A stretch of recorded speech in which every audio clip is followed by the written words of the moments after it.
Hello, a very good afternoon and welcome along to coverage of the penultimate round of MotoGP in 2025. We have arrived at the roller coaster. It's time for the Portuguese Grand Prix. Jack Appleyard and Lewis Suddaby here to bring you Grand Prix gear up, where we're going to be hearing from a man making his MotoGP debut this weekend. The man who's just picked up second in the World Superbike Championship, Nicolo Bulega. We'll be chatting to him shortly, as well as hearing from the three contenders, all hoping to wrap up third spot in the World Championship this year. But just first, before that, I'm sure you at home, like all of us in the paddock, were left Malaysia on Sunday evening deeply concerned. All of our thoughts with both Jose Antonio Rueda and Noah Ditvila after that horrendous crash on the sighting lap in the Moto3 race. Well, the great news is that we can bring you a positive update for both of them. Jose Antonio recovering back home at the moment after surgery in Barcelona just a couple of days ago, and Noah, we understand, will be making his way back home to Switzerland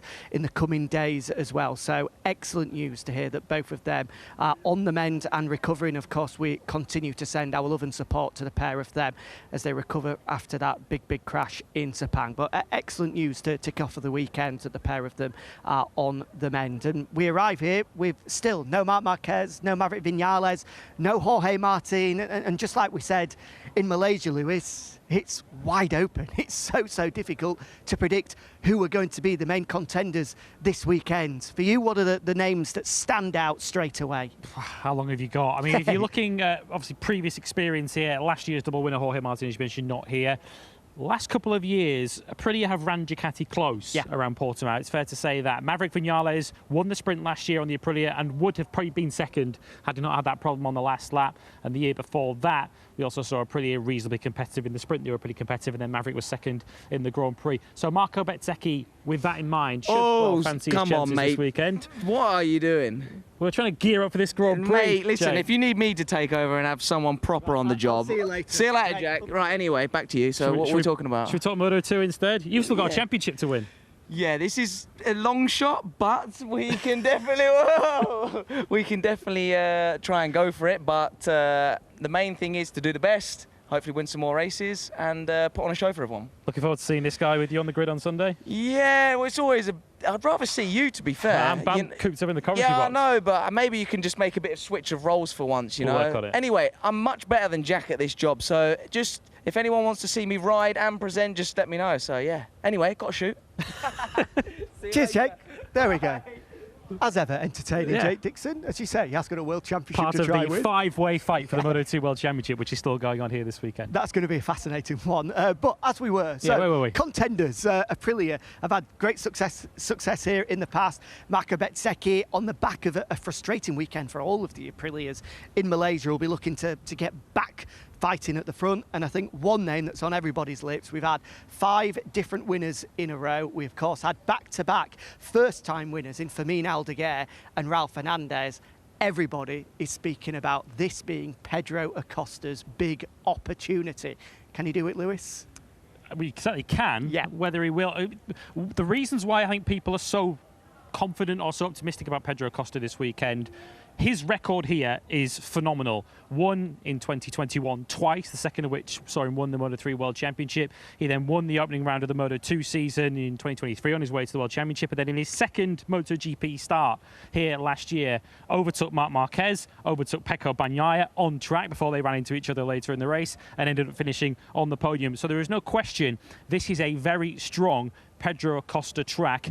And last year, it was also a very strong KTM track. They were, I think, 3rd, 4th and 5th in the race itself, with Binder and Miller just behind him, and KTM won the first Portuguese Grand Prix to be held here back in 2020. So there is so much from history to suggest that KTM and Acosta will be strong here.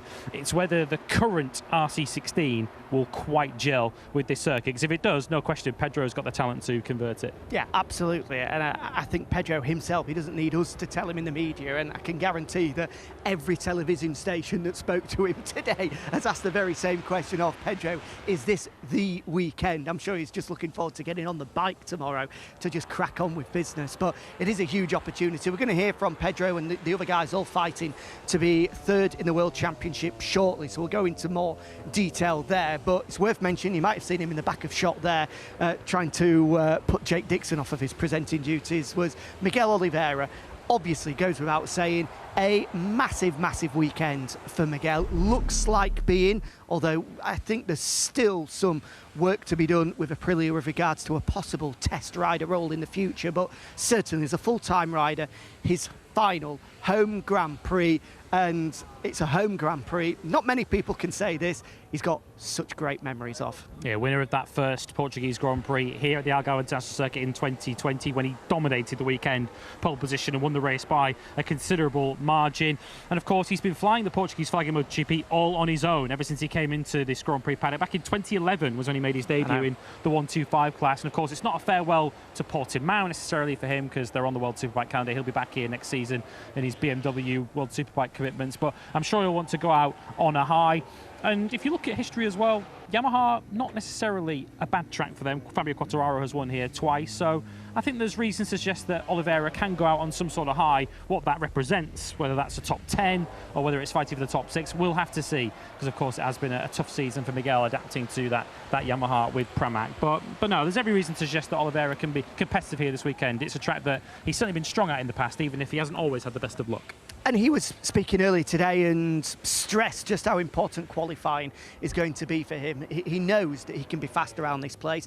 I think, as you alluded to there, he's confident that the Yamaha isn't going to be incredibly uncompetitive. He's going to have a chance this weekend. Not a big deal here. Exactly. So he feels if he can qualify well, if he can get inside that front 3 rows of the grid, is going to give himself a great opportunity of a huge result, because of course you look back to almost where you feel his career just started to get that continued blow after blow of bad luck was right here 2 years ago. How long ago does that feel, when he was making his debut at the time for the Trackhouse Racing, or it was RNF Aprilia at the time, should have been on the podium in the sprint, the very first sprint, before making a mistake on the last lap, and then was taken out whilst fighting for victory by Marc Marquez. And you feel that since then, that was the first domino, and he had absolutely no luck since then, which has led to the position that he's in now, where he's losing his ride at the end of the year. Yeah, it's been one blow after another, because it feels that every time Miguel Oliveira gets an injury, I was going to say injure himself, they haven't all been his fault. He's been involved in a lot of incidents, even this year back in Argentina, where he was taken out by Fermin Aldeguer. Not his fault, but an injury that curtailed his season for 3 or 4 rounds. So yeah, he's been really short of luck in his recent MotoGP career. And I'm sure he doesn't want to look at this as the end of something. He'll be trying to look at this as the start of a new adventure next season in World Superbikes. But 5 MotoGP victories. There are very few riders. There are a lot of extremely talented riders, including on this current grid. You can't say that. Yeah, you cannot get a MotoGP victory in a cornflakes packet. You've got to go out there and achieve it and do it. And he's done it in all conditions with all kinds of different motorcycles as well, being able to do it as he did with an independent team for Tech Trois, bringing them their first ever Premier Class joy, and then for the factory outfit as well. He's had a great career, and hopefully there's one more big moment to come for Miguel, because there's going to be plenty of people this weekend cheering him on. I think we're always surprised every time we come here just how big of a star he is in Portugal. He's huge. On social media, we see it, we feel it, and of course Marc Marquez heard it when he caused that incident that you referenced back in 2023 when he took out Miguel Oliveira. He certainly was left in no doubt as to what the Portuguese thought of him on that particular day. Of course, we said Marc Marquez all our very best. I hope to see him back on a bike as soon as possible. But as I say, he is a genuine bona fide sporting superstar here in Portugal. You could argue only Cristiano Ronaldo exceeds him in terms of popularity here in Portugal. So there's no question that they're going to be cheering him on. We hope that if you're anywhere near here on Sunday, get yourself down here to be a part of what will be Miguel Oliveira's farewell to his home fans in MotoGP. And I'm sure many of those will follow him back to World Superbikes here next season, when he's sure to have a competitive package on board that BMW. Absolutely. And one man that he's going to be going up against, he's going to get a first look at this weekend, is Nicolo Bulega. As we said, runner-up in the World Superbike Championship in that fascinating, dramatic title chase with Toprak Razgatlioglu, who incidentally we understand will also be making his debut on the Yamaha V4 this weekend at a behind closed doors test at the Aragon circuit. Of course, we'll be able to see Toprak make his official debut at the Valencia test a week on Tuesday, so make sure you tune in to MotoGP.com to see the Turkish rider make his official MotoGP debut. But Bulega steps in for Marc Marquez this weekend and next, all part of Ducati's plan that will see him doing more testing work into 2026 with an eye to trying to develop this new 2027 bike as a result of his already the knowledge and the foundations he's got with the Pirelli tyres that, of course, will be coming in.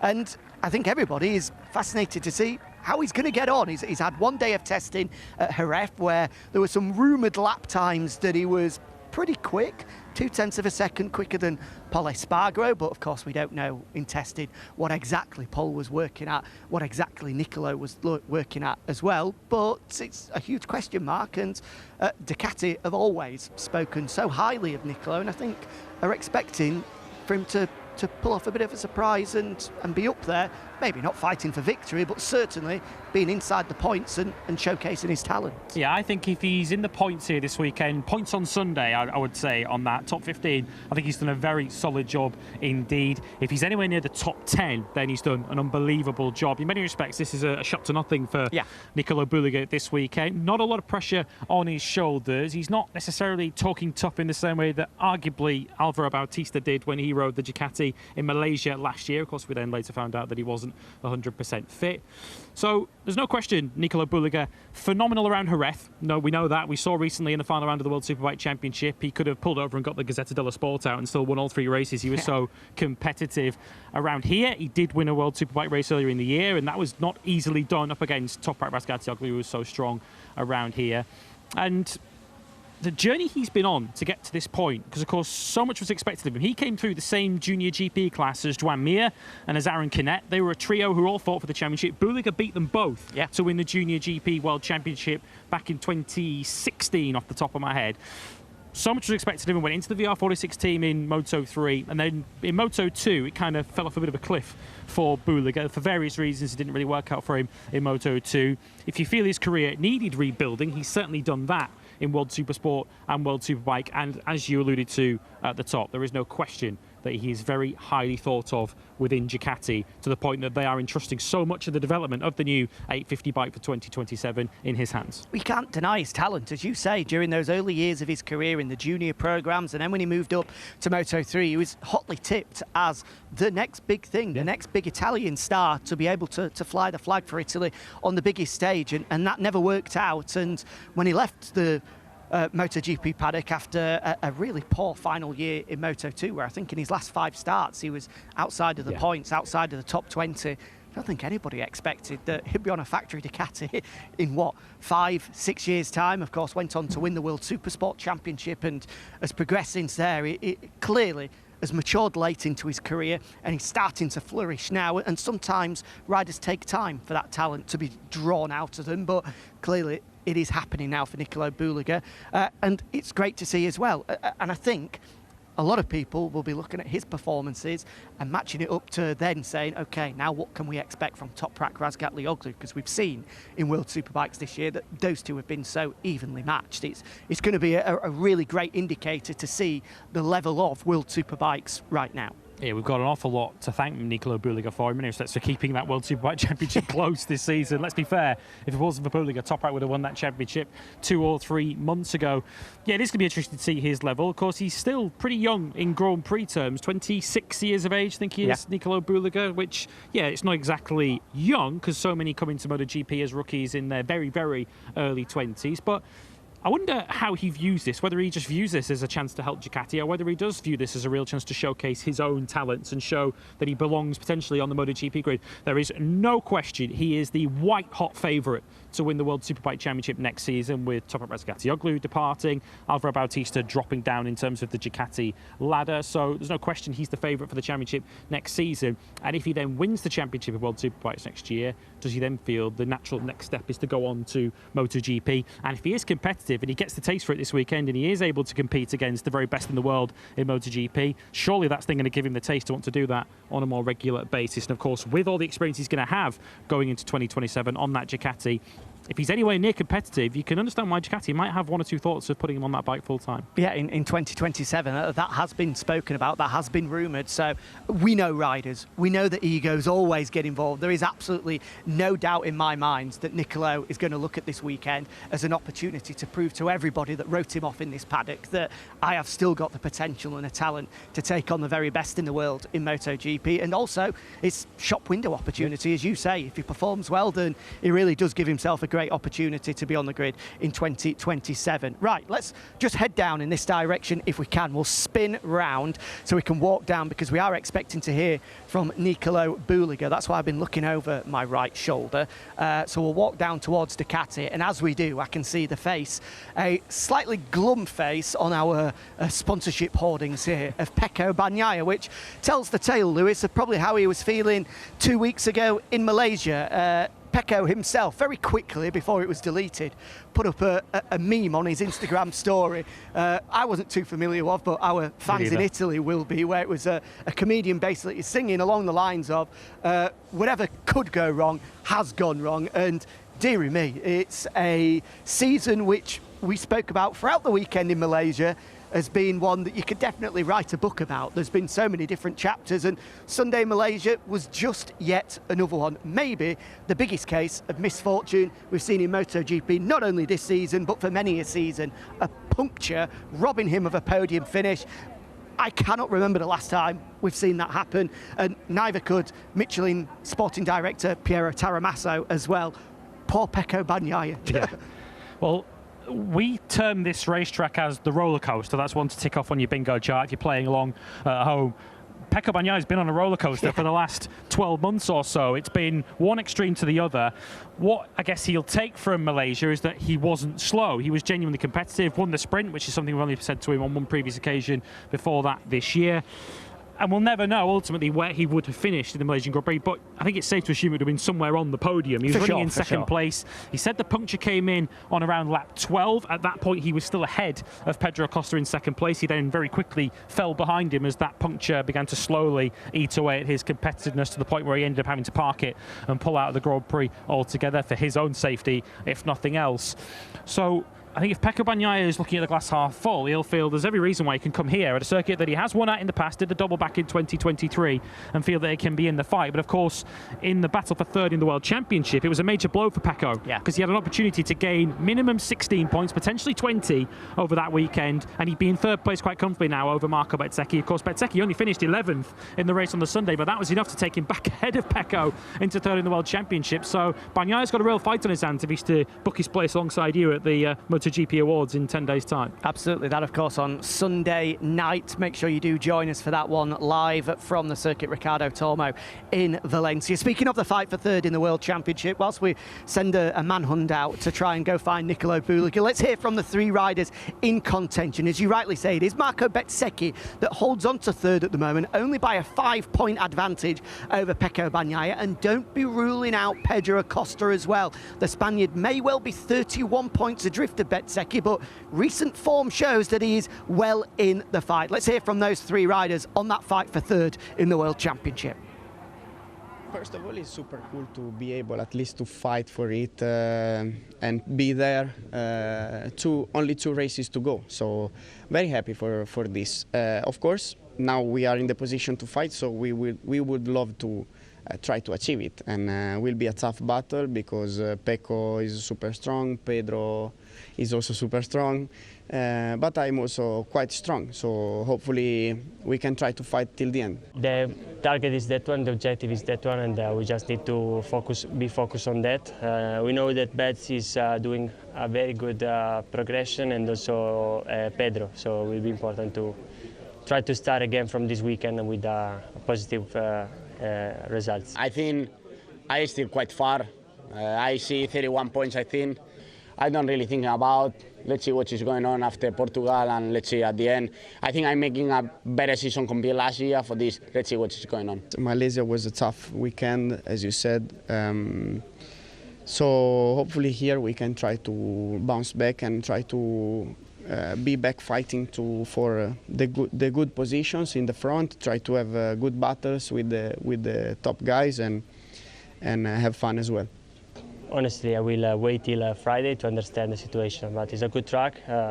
We have to cross the fingers for the weather, but looks quite good apart Friday. And just being in the Q2 already will be a good objective. But let's try to enjoy the weekend and don't look too forward. We have to think about and work in the best way. At the end, it's what we are making in the last couple of races or from the summer break, and it's working. It's true that some races we are closer and other races we are farther, but we are making good races for this. I think now is the moment to keep going in this direction and let's see what is going on. So there we go, the three riders all fighting to be third in this year's World Championship. And now a lot of you at home might think, well, third in the World Championship, what value is that? Let me tell you, there is a lot of monetary value linked in with rider contracts, with sponsors, with helmet suppliers, leather suppliers, etc., etc. If you finish your top three in the World Championship, those guys will be getting a rather large and expensive bottle of champagne on Sunday night in Valencia because they will have earned it. There's a lot at stake. And a lot of pride as well when you look at Bezzecchi trying to do it in his very first year with Aprilia in a factory outfit. It would be, from a rider's perspective, the best finish ever for an Aprilia rider in the MotoGP World Championship. The same for KTM as well. And for Bagnaia, if he slips outside the top three in the World Championship, well, it would just cement home what a disastrous season it's been. There's a lot to play for all three riders for very different reasons. Yeah, Pecco Bagnaia is looking to finish in the top three in the World Championship for the 5th consecutive season, and there's a lot to be said for that. As much as it's been a down season by Pecco Bagnaia's reasonably high standards in recent times, if he can still finish in the top three of the World Championship with all the problems he's had, I think he'll still see some small positives in that, even if he expected to be fighting for the championship this year. Pedro Acosta, of course, only his second season. We talk about a rider as if he's, he is one of the most talented riders in MotoGP. He's a world champion in Moto3 and Moto2, but this is just his second MotoGP season on a bike that you could argue doesn't really belong in the top three in the World Championship for riders. Don't need to argue it. I don't think KTM won't thank us for saying that, but I think it's a fact. If you look at where the other KTM riders are in the World Championship, it bears that out. And yeah, I think you're right to point out Marco Bezzecchi, who I think you can argue has been the strongest rider, pound for pound, in the second half of this MotoGP season. If he can end this as the rider ultimately next best behind the Marquez brothers, it would underline what a good season he's had. And you'd only expect Marco Bezzecchi to get stronger going into next season. And I think Aprilia will be expecting and hoping that they're back at the kind of form they were at pre-Sepang. There's no question that Sepang, for a variety of reasons, just did not suit Marco Bezzecchi, did not suit Aprilia. Of course, Bez was beaten in the end by Aigura in the Grand Prix, but none of them were inside the top 9. But as we said right at the top of the show, this should be a much stronger circuit for Aprilia, should be a much stronger circuit for Bez. And with Valencia to come next weekend, there's a real opportunity for Bez to really nail down that third place in the World Championship, because I think what we could say with relative certainty is that Bez should be competitive here this weekend. With Bagnaia, it's still a little bit more of a coin flip in terms of how strong he's going to be. And for Pedro Acosta, I don't think Pedro's the problem. It's whether KTM are going to be competitive here, because we know Pedro will be. Yeah, Bez in Malaysia, the Aprilias in Malaysia, for me, it all came down to that Q1 session. We billed it as the most hotly contested Q1 maybe ever. Frankie Carcetti, who was crew chief to Fabien Aldeguer, that was inside that Q1, said, I cannot remember being involved in a Q1 where there were 4 guys, all with podium potential, and their weekend hinged on that. And for Bez, he was the unlucky man to miss out, and that put him on the back foot for the remainder of the weekend. Yeah, the specific scenario that we had on the Sunday as well, we had much hotter temperatures than we had at any stage in the weekend, which made life very difficult to overtake. If you were stuck in a pack, front tyre temperature, front tyre pressure went through the roof, and that's exactly where Marco Bezzecchi found himself by qualifying down in 15. And for Bagnaia as well,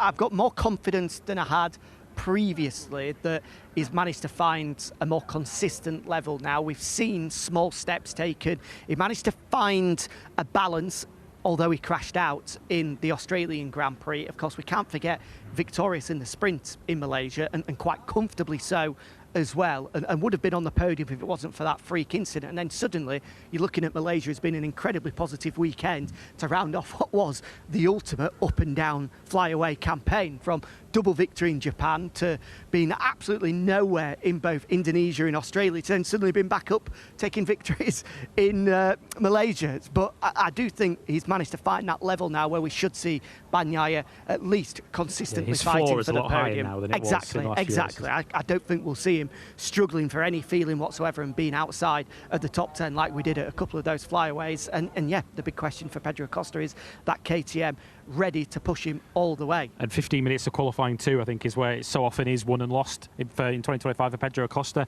Still hasn't qualified on the front row of a grid. And if we end up with a rider finishing third in the World Championship despite not a single front row start in 2025, that would again underline what a great job Pedro Acosta does when the lights go out and the points are up for grabs on Saturday afternoon and Sunday afternoons. He is the ultimate street fighter in MotoGP, isn't he? Because he gets great starts. That KTM is still the best bike by a distance off the start line, and then he's in such a good position to defend.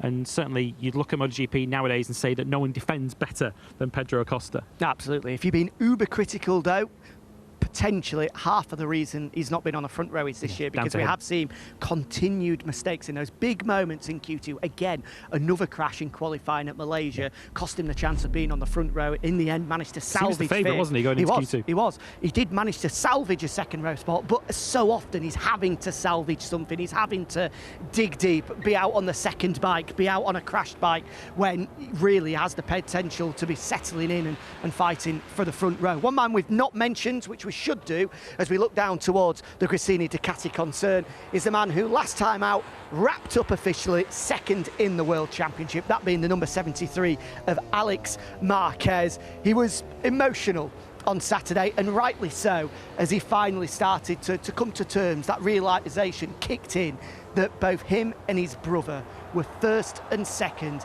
in an elite sport world championship. Only that I can think of is Jet Lawrence and Hunter Lawrence that participate in Supercross over in the US, who are both at the very, very top of their sport. This doesn't happen. It's a unique scenario.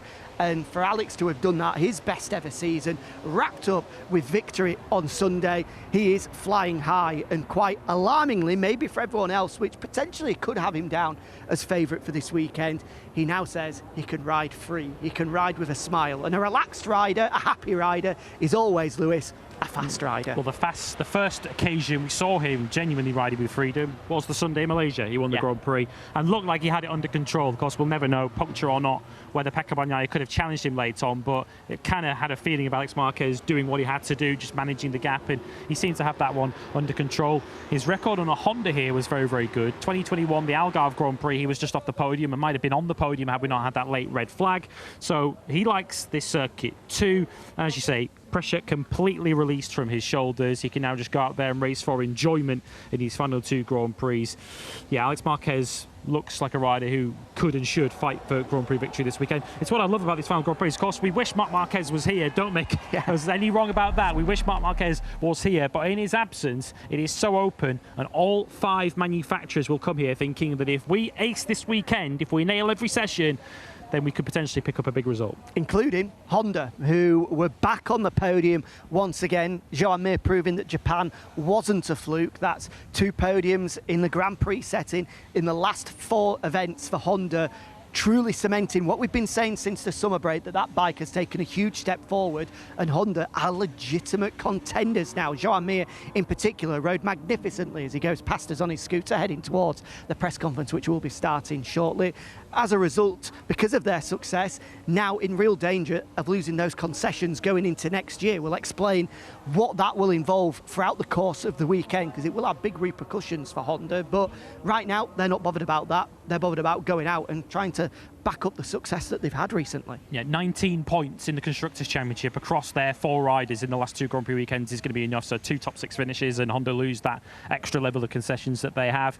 Yeah, they're competitive at all tracks now, and competitive with both Joan Mir and Luca Marini. Marini, along with Bez, was the other big loser from that heavyweight qualifying one in Malaysia, because he didn't make it out of that session either. He looked like he had the pace to challenge for the front 2 rows and even the podium. And Mir I think, would have been cursing that sprint crash that he had, because he would have been fighting for the podium on the Saturday afternoon as well. So there's no question Honda have got a bike that works in all conditions now, and Joan Mir now starting to put it together on a more consistent basis. And big things have been said about their 2026 bike too. Yeah, Aleix Espargaro in particular, who was in Malaysia and then stayed out there to test that new 2026 package, has said that it's yet another step on what they've got this year. Honda are going into next year and they're going to be fighting for victories. They're going to be genuine contenders. And then ahead of 2027, that feels like that's going to be the golden ticket. It feels like the big property riders are all going to want to get themselves a Honda deal in 2027. It feels like, with names like Quartararo, Acosta, Martin already